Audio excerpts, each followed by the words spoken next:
jebul kae sing tak ati-ati wis teko mrene wis rada suwe babar pisan ora kabare saja rada lalen motas ngeti men yen pinuju gaget lagi asame amarati wes maring kakek moga-moga asa teget atiku ngati tetrem aku lati tetrem ajem mari kakek ulan sira tetrem ajem biasa nika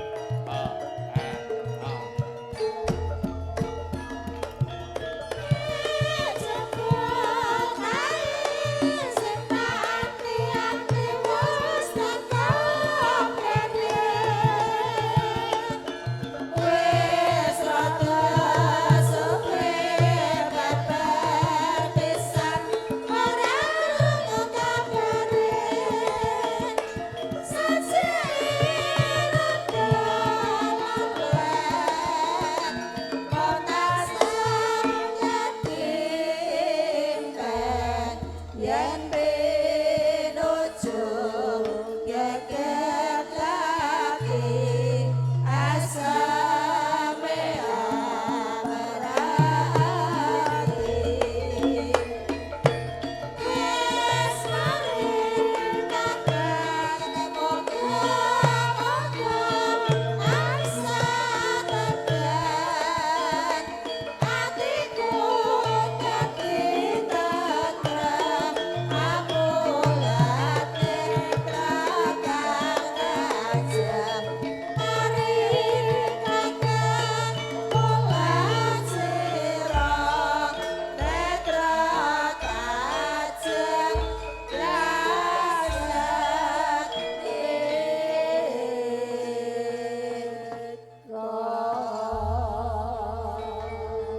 anakku nduk anakku bocah ayu anakku sing tak gegadang sing tak dedomok ana payung nimbali aku sadurunge matur kang akeh-akeh ayo nduk padha ngaturake puja puji syukur konjuk ana ngarsa dalem Allah Subhanahu taala awit kowe karo aku isih kaparingan kanugrahan lan kabeh kang padha lenggah ana kene disih diparingi kanugrahan bisa sapatemon kowe karo aku bisa sowan ana ing dukuh kudur desa Pelem Gedhe kene wah matur sembah nuwun ingkang tanpa pama ya Yung heeh nduk bengi iki tinimbalan ana kene sing nimbali sapa ingkang kapareng nimbali ora liya panjenenganing kang winanting pakurmatan Bapak Rukani Ibu Endang Purwanti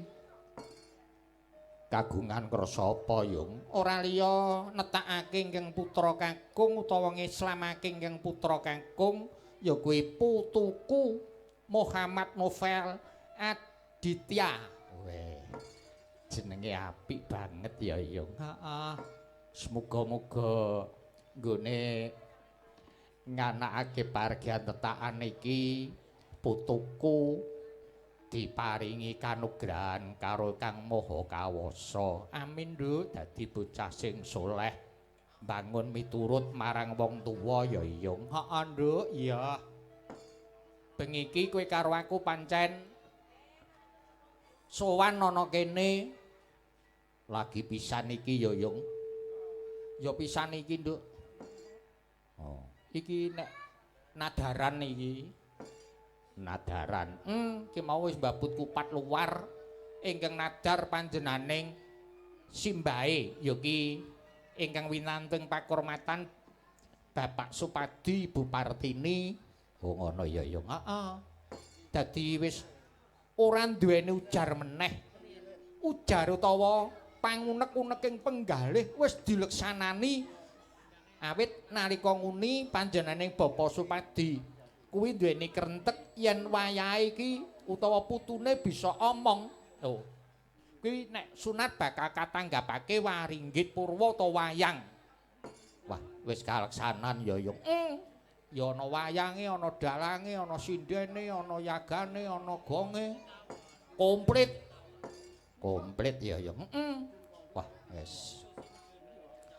Bengi iki katon gayeng ya Yung. Gayeng regeng, Nduk. Ngaturaken sugeng rawuh, sugeng pinarak, kunjuk dumateng para sesepuh, pinisepuh, aji sepuh lan para kadang sutresna budaya Waringgit Purwa. Wah, iki mau biyung kok ngetokke golek. Iki cara pesisiran, Nduk. Cara pesisiran kuwi kudu ngetokke golek. Awit jaman biyen wong tuwa biyen nek nonton wayang kok metu golek dikongkon goleki. Lakone iki mengko sewengi sing elek aja dienggo sing apik ditiru. Oh ngono ya ya. Lho, dadi golek iki mau kon goleki lakone wayang iki mengko sewengi. Dadi sing elek aja ditiru, sing apik ayo padha ditiru. Lah iya mula nek nonton wayang kuwi kudu nganti rampung. No. Nek ora nganti rampung ora ngerti sing elek engko piye apa elek menangan. Ya mestine sing menangan ki mesti sing apik, ngono. Ya durung mesti, Nduk. Ana wong elek menangan ki ana kok. Ngono. Tenan ya ana. Ya lagek diganjar disinung karo sing kuwasa mula elek lah ya menangan ki ana. Iya. Nah, bengi iki kepareng sowan ya Yung. Heeh. Ngaturaken genging panuwun kalian panjenenganipun Bapak Rukani ingkang sampun kepareng nimbali kula sak gotrah. Sampun paringi rejeki. Iya, pancen Gusti Allah ki paring rejeki ki ana kok ya Yung dalane. Lah iya. Dilarake ana ngalam donya ki tetep duwe rejeki kok, Nduk. Jaman biyen ana wong sepuh ngendikan gagak picek e ndek rejeki. Gagak picek e ndek pangan apa meneh kok menungso. Ning ya kuwi, Nduk. Piye, Yung? Ya ana sing rejekine dijokke sik mburi ora ana ya ana. Ya ana sing rejekine dhisik rada macet bareng tuwa. Wah, lancar ki ana. Iya, iya. Kabeh ki karinarima pandum. Lah, ya mula urip mau kaya lakuning cakra manggilingan. Oh ngono ya Yung. Ya kala mangsa ana dhuwur, kala mangsa ana ngisor, kala mangsa ana tengah. No. Dadi kudu narimang pandum. Najan mung tegese narima pandum wae ya abot kok ya Yung. Lah iya. Sing digoleki ayo Nduk. Resike ngati. Tegese ya nek bisa aja ndeni watak jrengki srai jahil mutakil dawen panasten kapyopen marang sapa wae. Urip bebarengan alam ana donya kareben ayem kang sarta tentrem. Oh ngono ya iya. Iya. Tiwasa nggone ibadah kuwi pirang-pirang nek atine serik karo wong ora ana gunane, Nduk. Ngono. Tenan. Iki tenan, ora ngapusi aku. Lho, sing salat ki tenanane kok gedeng karo kancane, ora ana gunane. Oh ngono ya. Kudu sing rukun. Mergo rukun kuwi agawe santosa. Iya, iya Yung iya. Bengi iki kelakon wis sowan ana Dukuh Kudur. Desa Plem Gedhe. Aku bareng sowan ana Plem Gedhe kene aku njur kelingan Yung. Kelingan apa? Jaman biyen aku iso Dalang laris ana laladan Pucak Wangi sak mengetan ki ya asline saka Pelem Gedhe. Nek iso jaman biyen kuwi panjenenganing Simbah Suradi. Oh, Mbah Suradi. Heeh. Kuwi dalang ampuh. Delala wis sepuh. Kuwi kon mayang ning diwakilke aku sing mbabut kupat luar Mbah Suradi sing mayang aku. Mula terus aku ana laladan kene akeh sing padha ngerti. Ah iya, Nduk, jaman biyen ki Pucak Wangi kene iki Birawa, Geneng, Tilawang. Iya, kuwi rumangsaku Padas. Ya, gandeng saiki kalah karo siji ketoprak, loro sondorek. Ora. Yes narima pandum. Iya, nek nyatane ya isih mlaku sithik-sithik kok ya ya. Ora ketang sesasi pisan. Ora ketang rong sasi benggang. Iya. Iki nganti pengrawit komplit. Wah, komplit, Nduk. Gamelane pelok slendro. Gamelane pelok slendro, pengrawite komplit. Pira?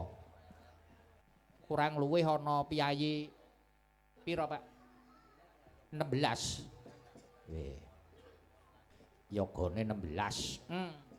Iki mau ana sing langsung lokasi. Tegese ora mara nggonku. Lah omahe Pelem Gedhe nek mbok kon mara mang piye? Gak ra iso malah. Lah nek Pelem Gedhe nek mbok kon mara nang Jogan. Lah iki mau sapa? Lek Warsa. Lek Warsa iki daleme Pelem Gedhe. Oh ngono. Mula ya ora sah mara nyang Tambah Mulya utawa Jogan terus langsung lokasi. Wong aku kondolik niku tanggal 3 Oktober niku tenggene Pelem Gedhe teng pundi Pak? Anu tenge Dukuh Kudur. Oh nggih niku tesih ler kula. Mula ya iki mau rasa njujuk. Ana wong loro sing ra njujuk sapa? Kuwi bocah ganteng.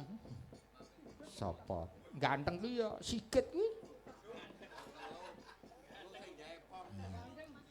Lah terus nyang ndi mau? Mbah. Aku dhewe gumun kok. Kuwi sing ngejes, bocah saka Maitan. Ya gane kok ado-ado toyong. Kandhane kok ora percaya kowe kuwi. Sing bunang iki saka Kayen lho. Sing ngendang kok Mbak Rama. Sing kok ngendang Jaipong ki kok Juwana. Sing ngenong kok Gembong. Oh. Iya. Wah wis diklumpukno, Nduk. Lah iya. Lah terus sing krebab kok nggone Wonorejo. Terus sing gendar kok Wotan.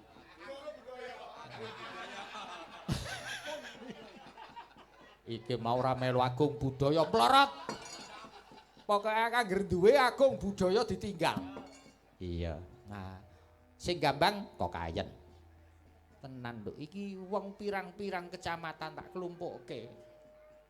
Iki mau ya ana sing kepareng yoga rong teka. Ana kanca sing wis teka sik. Leren turu. Le kaya pemain inti. Sapa ya? Iku sedulurku lanang. Panjenenganing Raka Mas Kartopel. Ini tukang nulak udan. Iya. Pokoke anggere blangkone dienggo ora ana udan sing netesi nang rambute. Ana wae. Kuwi ya dalang ampuh lho, Nduk. Heeh. Ning wis saiki wis gandeng wis sepuh. Ora ana sing do mbutuhke, biasane nek apit kok dienggo rina. Dek ben ora payu blas. Terus Waranggana ana 4 cacahe. Wah, Waranggana 4 cacahe. Iki Waranggana iki mau wis ditepungke karo Raka Mas Kartopel ingkang mepet karo awake dhewe Mbak Mimin saka Wonorejo. Wana kuwi alas, Reja ki rame. Maune iki daleme kono ki alas, saiki dadi rame. Oh ngono. Terus sing sisihe iki genduk anak wedok Muryati saka Tambah Mulya. Dadi sing manggon ana desa Njogan kuwi ora bakal tambah rekoso nanging malah tambah mulya. Ngono. Sisae iki mboke cilik. Nah, sing nganggo kacamata. Heeh. Kuwi mboke cilik. Mbak, kuwi mboke cilik Ibu Hajah Sri Lestari saka Karaban. Juragane kapuk. Terus sing sisae kono kae kuwi kuwi mboke Muryati. Oh, kowe. Sing tukang adang nek nang omah. Saiki wong wedok wis ora ana adang kok, Yung. Wong wedok wis do netral. Iki panjenenganing Ibu Suparti. Ya. Yung, apa? Ayo Yung do ngaturake pasugatan ana saning para sutresna budaya. Kunjuk ana saning para pependhen lan para rawuh. Arep ngaturke apa? Gandeng kowe karo aku iki wong tuwa, wong sepuh ora sah neka-neka. Dasar bengi iki lampune padhang didukung karo son saka Jatilawang, Edu son. Terus iki disuting karo Alrobiah saka Jati Kebu. Lho, kok padha jatine kabeh? Jatilawang, Jati Kebu. Ya. Terus iku engko nimbal Jati Pohon. Jati Rata. Jati Urip.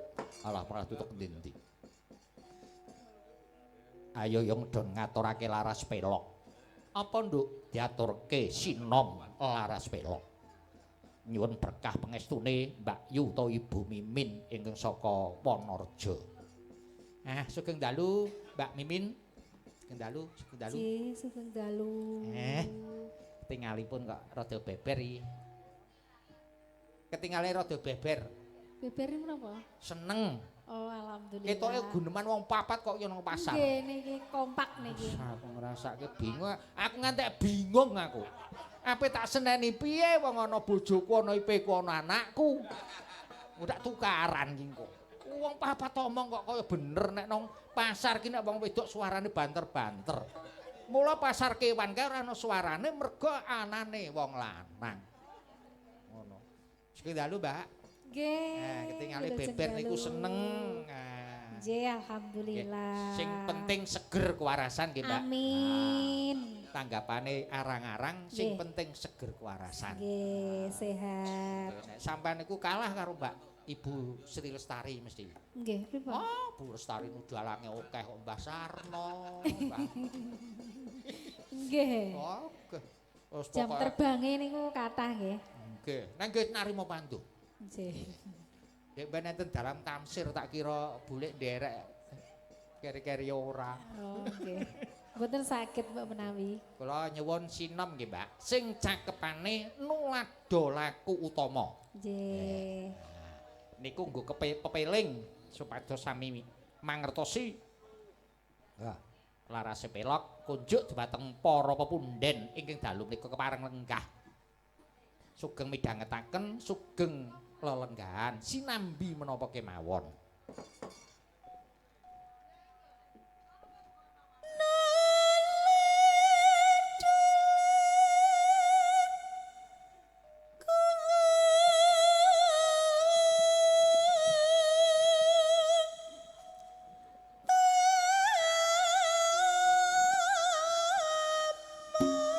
Sing lanang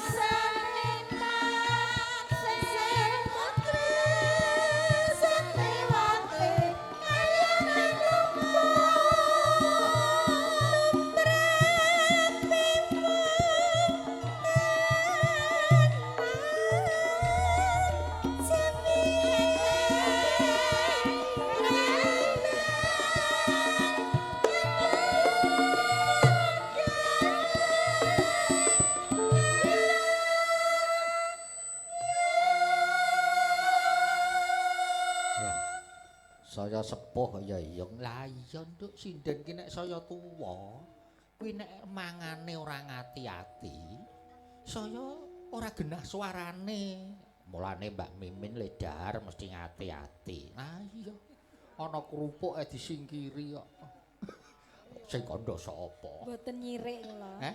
Mboten nyirik. Lho ora iwak kok nyirik. Napa sing wonten nggih dimplok. Ah iya.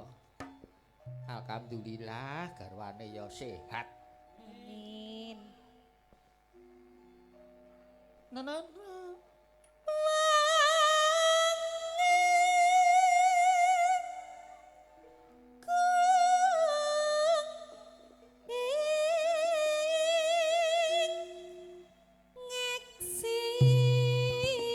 Suara soleng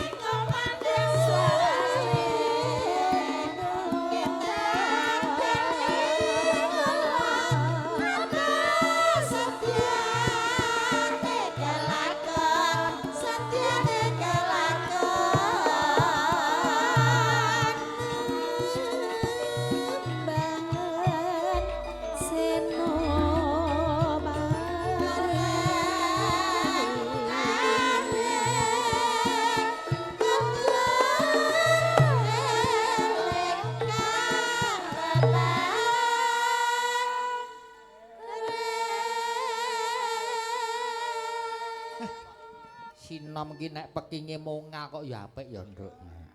Tur ya sapal sing meking sapa yo?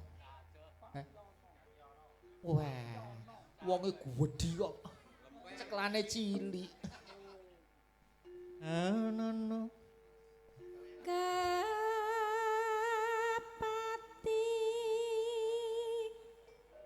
hamba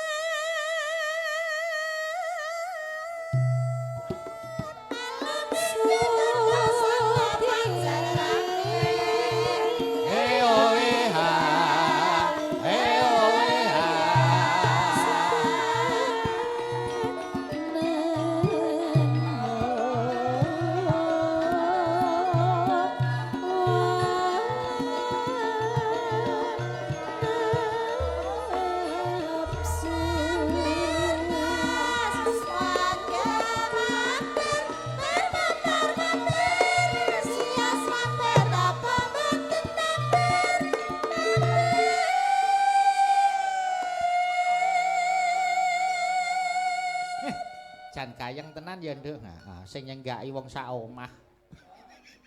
Adik sak omah lho, iki mboke adine anake. Iku nek ora sayuk tak seneni. Lah kula mboten tunggale niki. Kula mboten tunggale. Ya kowe kuwi nek karo iku. Kitung siji pak beda mbok. Oh ngoten nggih. Mboten nonton ambune blas nek ngoten nggih. Ya ono. Tunggal Nabi Adam. Nenane.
Seneng aku nduk. Wis tenan pokoke. Tak kandhani Mbak Mimin. Nggih. Wong telu ku nek kumpul ya ramene ra karo. Lah nggih. Wis tenan pol. Tambah kula nggih. Iya. Sang saya gayeng. Aku wis tau karipan, bulik tutuk kono. Ngomong banter-banter tak seneni wong IP-ku. Ah, wis bingung aku. Iya, ora apa-apa. Monggo.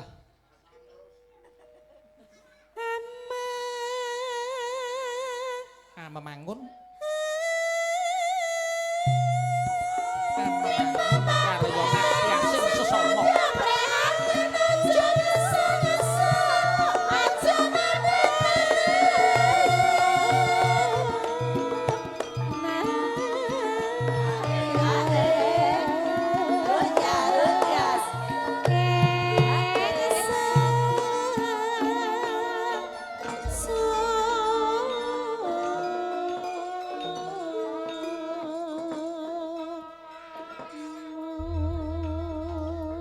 matur sembah nuwun wis ngaturake sinom. Heeh.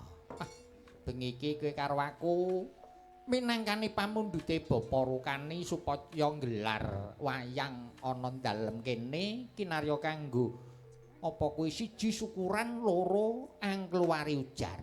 Oh ngono ya ya. Tur kowe karo aku sesuk ki kari wassalam, Nduk.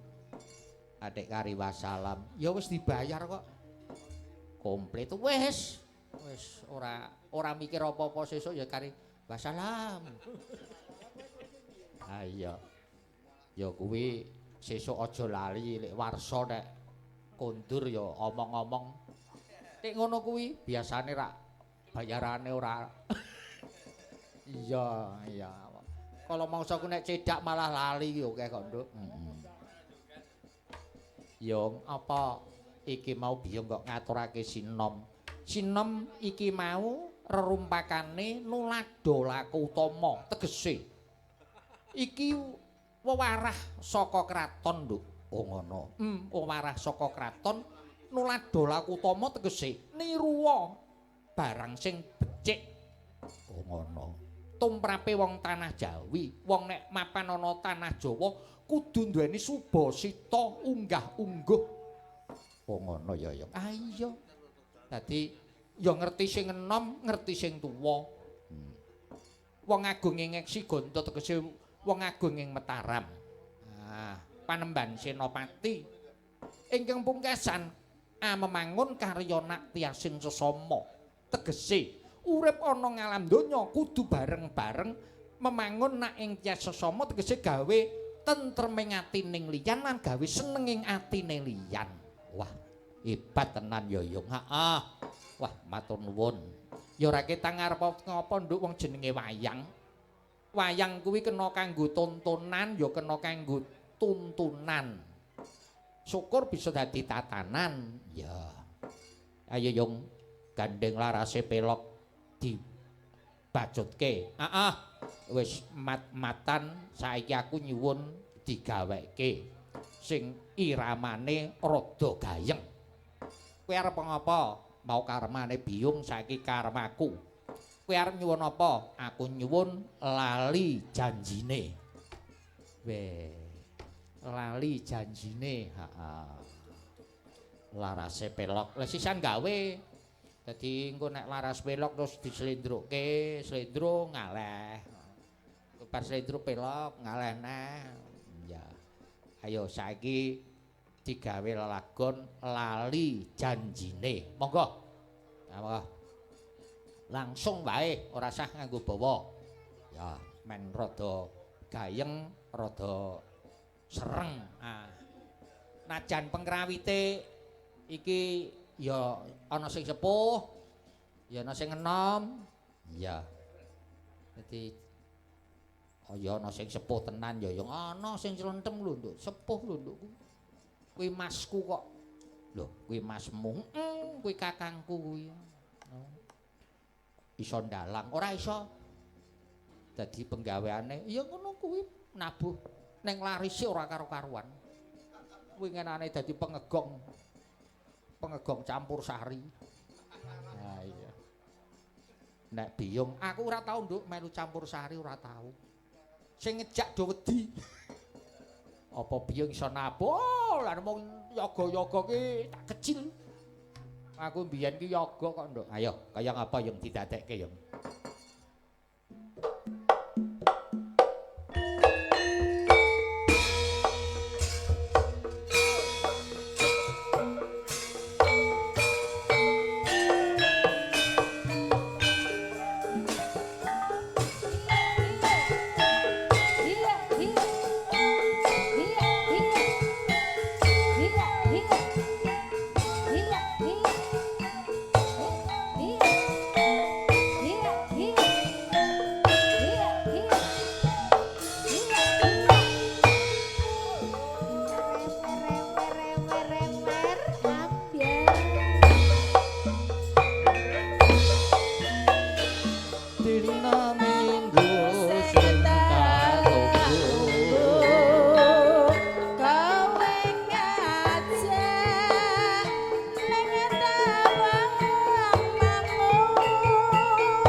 Ayo.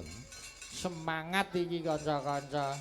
Iya, tak ketarane kok ya. Ketarane apa? Angger wetenge wareg. Ingkung siji kok bablas. Iya wis dikarepke karo sing kagungan kersa kok Yung. Wong ibu sapa mau Bu Partini wis ngendika sekule golong kula dalke sakniki Pak Dalang nggih. Wah bareng bar tak tanduke sek sek sek sek sek sek sek sek. Aku bareng nginguk karek balung bloko. Ah iya, iku jenenge ora mubadir ya ya ora nduk, ora mubadir. Nah, kuwi mau sego golong kuwi jaman biyen kuwi saka wong sepuh. Ngono. Nek jaman biyen ya nduk, heeh. Sego golong kuwi rong ambeng. Sing siji papat, sing siji 5. Plentuk-plentuke. Bunder-bunder ku sing siji papat, sing siji 5 nek jaman biyen. Merga wujuding wayang iki nalika biyen ki sing ngarang para wali lan para sunan. Oh. Mula wali mau ana 9 cacahe. Wah iya. Lah iya ngono. Mula sing siji papat, sing siji 5. Lah iya ngono. Lah nek golong Jega golong kuwi jaman biyen supaya sedulure sing kagungan kersa kuwi bisa gumolong tegese ngumpul dadi siji rukun ora ana sing padha bentik sirah. Oh. Dadi nek dimorati ki ya ngono ya ya. Nduk. Ngono. Lah mulane ki mau ana mbabut kupat luar saka panandang, luar saka sambekala mesti ana berase kuning, ana duwite. Beras ki mujudke pangan, Nduk. Duit, rejeki. Muga-muga bar syukuran ki dicep apa kuwi murah diparingi sandang lan pangan kang malimpah-limpah duweni rejeki saka ngersane Allah Subhanahu wa taala. Amin yung amin amin. Sing bangun keluarga padha sakinah mawaddah warahmah. Amin amin amin. Ah ya sing disuwun ngono kok, Nduk. Iki ana bintang tamu. Bintang tamu tukang nulak udan. Saka sapa? Iki piyayada lho, Nduk. Iki saka Kayen. Weh, adoh. Yagane rong teko ae iki teko sik. Wong ki nek sregep wingenane iki wis mara nggonku. Neng apa? Tanggal 3 Mas Mursa tindak. Melok aku. Oh iya. Wingenane kesel Nduk, neng apa? Kon ngeterno roti. Roti pirang-pirang kok mau 40.000. Ngono kandakno. Lho kok ya ana bocoran. Neng aku ki ya sing tak gondhuki iki apa? Sing roti njogan kok dibrokno nang nggonku. Oh tak kudu tak. Nek ya ora apa-apa gandeng kowe ndek anak lanang ya genti pasrahke anak lanang kok ya ya. Monggo Raka Mas Topel kuaturi jumeneng. Jumeneng ayo cok diringi cok ben ketok. Lho.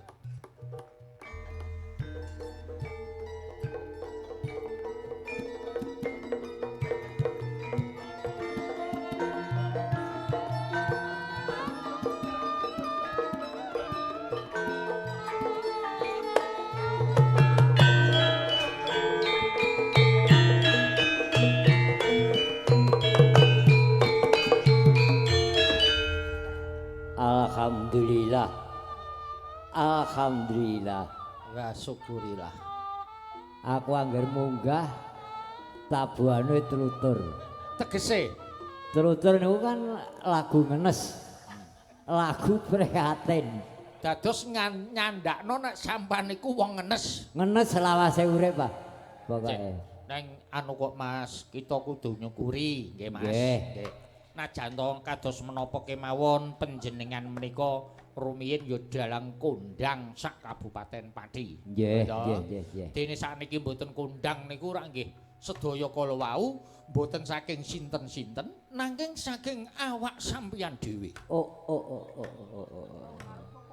Jadi cakra manggilingan. Nggih. Ya ana dhuwur, ya ana ngisor, ya ana iringan, ya ana tengah. Nek nalika rumiyin sampeyan eka tasih kondang ora nggadhok duwite yoga. Nggih. Nggih ngeten lho Mas. Niki wau Pripun? kan kula adol gawe. Nggih. Adol gawe niku anggere ikhlas. Oke. Gusti Allah mesti ngijabahi. Nggih, amin. Contone nek wau panjenengane Pak Rukani udan terus kula perintah kalih sedulure golek menyan kalih kaose Pak Rukani. Wah. Saya doa dengan Gusti Allah dan yang mriki dukuh kudur desa Pelem Kebo. Gedhe. Pelem Gedhe. Palem Gedhe. Delalah dipun paringi terang. Menika nggambaraken Pak Rukani oleh ngendigae tentrem ayem murah sandang murah pangan. Amin. Cunduk kali asmane Mas. Asmane Pak Rukani. Rukun anggone rumah tangga gula pentah marang anak lan putune. Karepe sedya nadar ujar wis kesembadan dalu menika. Nanggap wayang kulit. Nggih, nanggap wayang kulit nih. Dalem nindakake kewajiban tiyang sepuh netakaken putranipun dadi bocah sing soleh lan solekah Allahumma amin. Niku yang pertama.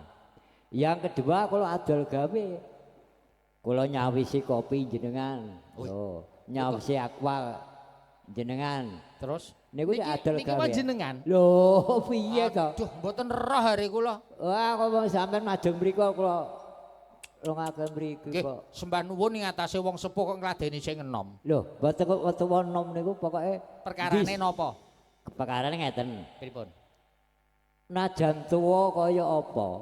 Nek ketok iku nyambut gawe, ketok iku tetulung.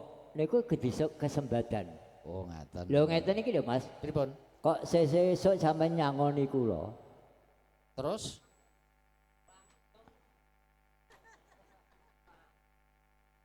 Meke mati. nek upamine kula nyangoni sampean njing-njing terus langsung Kula keke masjid. Lho saestu Alhamdulillah, mboten kula keke alhamdulillah. bojo kula, ora tak kekno anakku, tak kekno masjid. nek ngoten sampean pun insaf nganggo ibadahipun nggih Mas nggih. Lho mboten kok ngisap. Amal jariyahipun pun agengaken nggih wong dipun dekek masjid. Mboten ngoten Mas. Lho, Kula teng omah sampean malah utang dhuwit masjid. Ngoten lho 200, buat tuku bensin tuku rokok. Nah kula esuk kula balekaken ora tak balekno lah. Ditagih tamir masjid pripun niku. Ora kok perkara ngamal jariyah. Kula niki kalih sing gender iki malah guyu Mas. Kenging napa? Kaya wong edan. Lho, Sing gender ngeti kula. pripun? Untung kok karek siji. Kula guyu. Dek nggih guyu, untune dek karek loro. Dadi padha guyu dek perkara untu. Nggih, wong naminipun sampun sepuh, Mas. Nggih. Dados sepuh menika mestinipun saya kurang ora bakal saya tambah.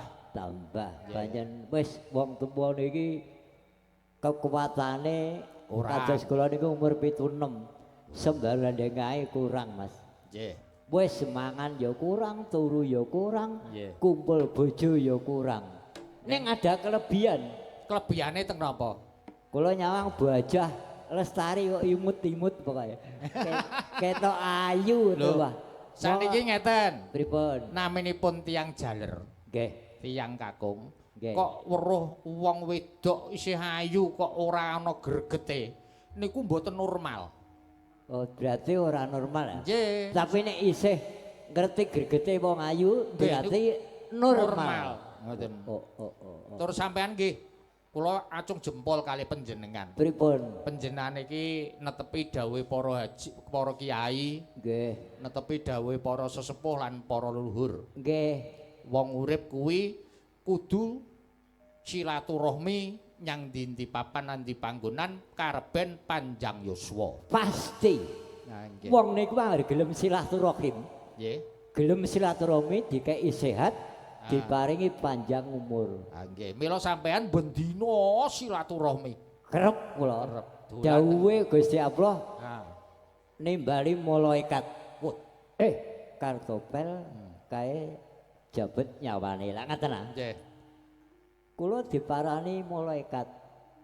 Jam 1 kula teng omahe Bu Hajah Lestari. Oh. Jam 2 kula menimbal malih teng gene Pak sing ngendang Pak Saru Kunting. Malaikat kecelek. Jam 3 kula sowan teng gene jenengan Pak Mursa. Kula jam 4 ora nemake Darsono lunga kakak sampeane. Terus malaikat sowan ngersane Gusti Allah. Wah, Kartopel kula goleki mboten enten. Jawabe Gusti Allah, Mas. Wis jan wae Kartopel aja mbok parani. Sok nek wis umur 200 taun ndak lemboh nang omah lho. Lho, niku wae dadi sing golek sampean malaikat penjabut nyawa. Pejabat nyawa. Wah, iki kangge guyonan. Jadi piyai mriki niki ajeng jempol, Mas. Pripun? Piyantun sepuh-sepuh pinarak nak yenaken anggen sampean dalang. Oh nggih. Tong wingking no kathah teng ajeng nggih kathah. Pancen sampun dangu mbok menawi mriki mboten wonten wayang. Tur Nggih. dasarana wayang dalange tuwa sisan. Lah iya. Kabeh niku mbok ketemu perkara dalangno, Mas. Dalang tuwa niku angger intisarene ana, tepat sasaran. Niku wong seneng, Mas. Nggih. Wis ana unan-unan, Mas. Pripun? Hidup dengan seni adalah indah. Oh. Hidup dengan ilmu adalah mudah. Wah, Hidup dengan agama adalah terarah. Oh, niku. Lho, sampean nek mata nek nyolong kethek. Nyolong pedhel ngoten kok nyolong kethek. Wong nyambut gawe niku dicucukno, Mas. Nggih. Ngoten nggih. Kula niki ya muga-muga Pak Rukani anggone mengko gati pinaringan slamet tentrem Amin, ayem, amin, amin. murah sandang, murah pangan. Panjenengan nate pintas teng daerah mriki, Mas. Dereng nate, Dereng nate nggih. dereng nate. Mila piyantun mriki mboten patya kenal kalian jenengan nggih. Nggih mun mbok menawi ngerti jeneng kula ning ndoro rupa kula menawi. Lah nek jenengan nek kula jak teng Koro rak wong Koro do ngerti, wah Pak Topel kok jeh urip ya, wah Pak Topel kok jeh urip. Nggih, nggih, nggih. Neng kula ndek menan kula jane nggih bingung. Ngene jenengan iku tangga jenengan lho. Jeneng napa? Pak Topel mboten enten. Wah, ngoten niku kula bingung. Bingung. Nggih.